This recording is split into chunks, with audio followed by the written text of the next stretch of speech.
پھر آگے اسی طرح آتا ہے حوالہ تفسیر اثنا عشری، تفسیر اثنا عشری اہل تشیع کی بڑی معروف جلیل القدر تفسیر، مؤلف ہیں اس کے حسین بن احمد الحسینی الشاہ عبد العظیمی، تہران کے پاس شاہ عبد العظیم مزار بھی ہے، حسین بن احمد الحسینی الشاہ عبد العظیمی، ان کی تفسیر جلد پنجم، وہی ایران کا متبع ہے۔ اس میں وہ فرماتے ہیں، لکھتے ہیں، یہی شان ثانی اثنین اذ ہما فی الغار، وہ کہتے ہیں یعنی دو نفر بودند حضرت پیغمبر صلی اللہ علیہ وآلہ وسلم و ابی بکر، صرف دو نفر تھے، صرف دو ہستیاں تھی غار میں، کوئی تیسرا نہ تھا، ایک حضرت پیغمبر صلی اللہ علیہ وآلہ وسلم تھے، ایک ابو بکر صدیق رضی اللہ تعالی عنہ میں تھے۔ آگے کرتے ہیں اذ ہما فی الغار، یہ ذکر ہے قرآن میں جب وہ دونوں غار میں تھے۔ یہاں انہوں نے بڑا لطیف نقطہ بیان کیا ہے خاص تفسیر اثنا عشری میں شاہ عبد العظیمی نے، وہ فرماتے ہیں کہ آن دو نفر در غار بودند حضرت پیغمبر و ابی بکر، دو افراد، دو جانیں، دو تن جو غار میں موجود تھے۔ ہم تو بھائی 5 تن بھی مانتے ہیں اور قرآن کے بیان کیے ہوئے یہ 2 تن بھی مانتے ہیں، کوئی مانے نہ مانے، میں نے عمر بھر 5 تن کی بات کی ہے، آدھی سے سیاح سے کی ہے، تو 5 تن بھی مانتے ہیں، اور یہاں قرآن اذ ہما فی الغار 2 تن بیان کر رہا ہے، تو طریقہ اہل ایمان کا یہ ہونا چاہیے کہ یہ 2 تن بھی مانے، وہ 5 تن بھی مانے۔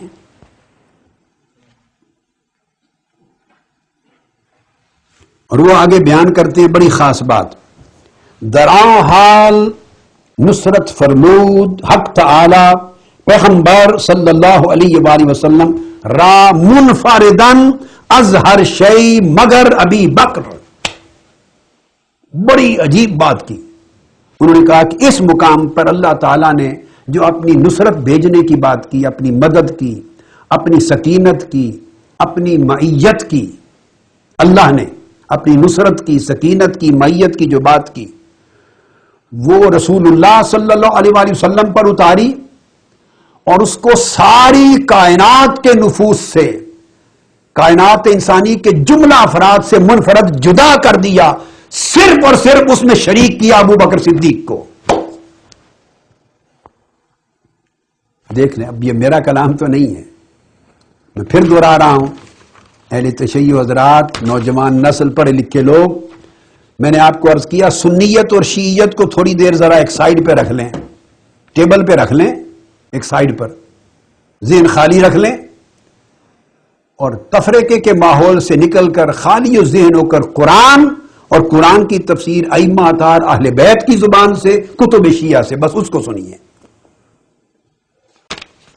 یہ تفسیر جو میں نے آپ کو حوالہ دیا ہے، تفسیر اثنا عشری جلد پنجم، حسین بن احمد الحسینی الشاہ عبد العظیمی، وہ کہتے ہیں کہ اللہ نے جو مدد و نصرت و معیت و سکینت اتاری اس وقت، اسے منفرد کر دیا، ساری کائنات کے ہر فرد کو اس سکینت خاصہ سے الگ کر دیا، تو صرف مصطفیٰ پر اتاری اور شریک کیا پوری دنیا میں فقط ایک فرد کو، ابو بکر صدیق کو، حضور کے ساتھ ان کو خاص کر دیا۔ تو جس کو اللہ نے ساری کائنات سے جدا تنہا یک تن کو مصطفیٰ کے ساتھ جوڑا، ہم حضور کے مثال کے بعد اسی کا ہی پھوڑنا ثابت کرنا چاہتے ہیں، تو یہ قرآن کی تکذیب نہیں تو اور کیا ہوگی؟ میرے بھائیوں،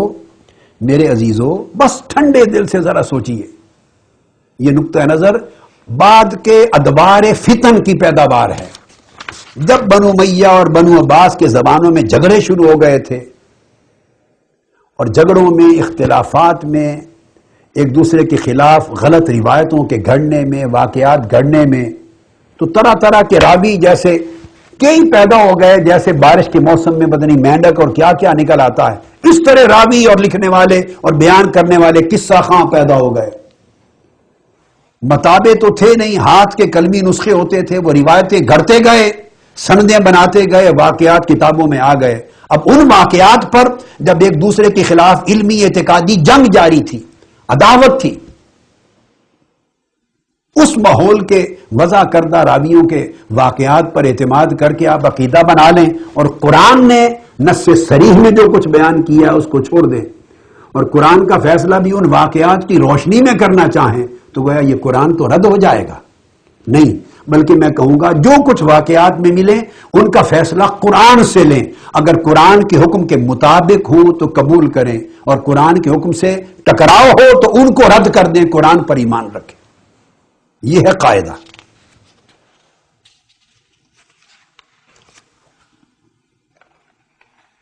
اس کے بعد آگے اگلی صفحہ پر وہ پھر بیان کرتے ہیں لا تحزن ان اللہ معنا. وہ کہتے ہیں یقول لصاحبہ، وہ کہتے ہیں کہ فرمود پیغمبر صلی اللہ علیہ وآلہ وسلم صاحب خود ابو بکر، پیغمبر خدا صلی اللہ علیہ وسلم صاحب خود اپنے صحابی ابو بکر سے فرمانے لگے لا تحزن ان اللہ معنا، ترساں مباش کہ خدا تعالی باشد بنصرت و غلبہ، اللہ ہم دونوں کے ساتھ ہے، مدد میں بھی، غلبہ میں بھی، سکینت میں بھی، استقامت میں بھی. غم زدہ نہ ہو، خوف زدہ نہ ہو. اب اس کے بعد اگلی تفسیر ہے، اس کا نام ہے تقریب القرآن الی الاذہان. تقریب القرآن الی الاذہان، اس کا والیوم 10 ہے، الجزء العاشر، 10ویں جلد. اور یہ تفسیر ہے اہل تشیع کی بڑی معتبر تفاسیر میں سے آیت اللہ العظمی السید محمد الشیرازی.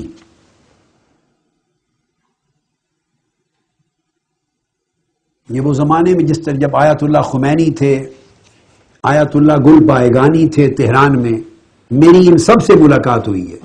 1981-82 میں جب میں ایران گیا تھا ایرانی گورنمنٹ کی دعوت پر، تو آیت اللہ العظمی خمینی سے ملاقات ہوئی، ایک کھانا انہوں نے کیا میرا. تہران کے آیت اللہ العظمی گل پائیگانی سے ملاقات ہوئی، آیت اللہ العظمی منتظری سے ملاقات ہوئی، آیت اللہ العظمی مرعشی سے ملاقات ہوئی اور آیت اللہ العظمی شیرازی سے ملاقات ہوئی. یہ اس زمانے کے مراجع تھے 7 جن کے فتویٰ سے ایرانی انقلاب کی بنیاد بنی تھی اور جنہوں نے حتیٰ کہ آیت اللہ خمینی کو اپنا امام اور پیشوا اور نائب امام مقرر کیا تھا. یہ مراجع اور مصادر تھے، اتھارٹیز تھے. اور اہل تشیع کے ہاں ان کی تقلید جائز ہے، ان کو وہ مجتہد مطلق تصور کرتے ہیں، ان کی تقلید جائز ہے، اس پائے کے لوگ ہیں. اب ان کی کتاب تقریب القرآن الی الاذہان 10ویں جلد، حوالے اس لیے دے رہا ہوں تاکہ معلوم ہو سکے کہ کہیں اختلاف نہیں. وہ کہتے ہیں جب آقا علیہ السلام مکہ معظمہ سے نکلے تو فقط آپ کی ذات تھی و ابو بکر. وَإِذْ هُمَا فِي الْغَارِ إِذْ يَقُولُ الرَّسُولُ لِصَاحِبِهِ وَهُوَ أَبُو بَكْرَ رضی اللہ تعالی عنہ لَا تَحْزَنْ إِنَّ اللَّهَ مَعَنَا فَأَنزَلَ اللَّهُ سَكِينَتَهُ عَلَيْهِ. میں نے عرض کیا نا آپ کو، قدماء سے لے کر آج کی اس صدی تک کہیں اختلاف نہیں، اس لیے میں ہر زمانے کی تفاسیر کا ریفرنس دے رہا ہوں. اسی طرح ایک اور دور جدید کی بہت بڑی معتبر تفسیر شیعہ حضرات کی التفسیر الکاشف، علامہ محمد جواد مغنیہ کی التفسیر الکاشف، اس کی جلد 4 ہے، اس کے اندر بھی یہی بات کرتے ہیں. وہ بیان کرتے ہیں اس آیت کو بیان کر کے المراد بثانی اثنین والصاحب، وہ لکھتے ہیں کہ ان دونوں کلمات سے مراد ثانی اثنین کون ہے اور اذ یقول لصاحبہ صاحب صحابی کون ہے؟ کہتے ہیں وہ ابو بکر. ثانی اثنین بھی ابو بکر ہیں اور صاحب ہی میں بھی مرجع ابو بکر کی طرف ہے ضمیر کا. لأنه كان مع النبي في ہجرته صلی اللہ علیہ وآلہ وسلم، اور حضور علیہ السلام نے ان کو چنا تھا ساتھ لے جانے کے لیے.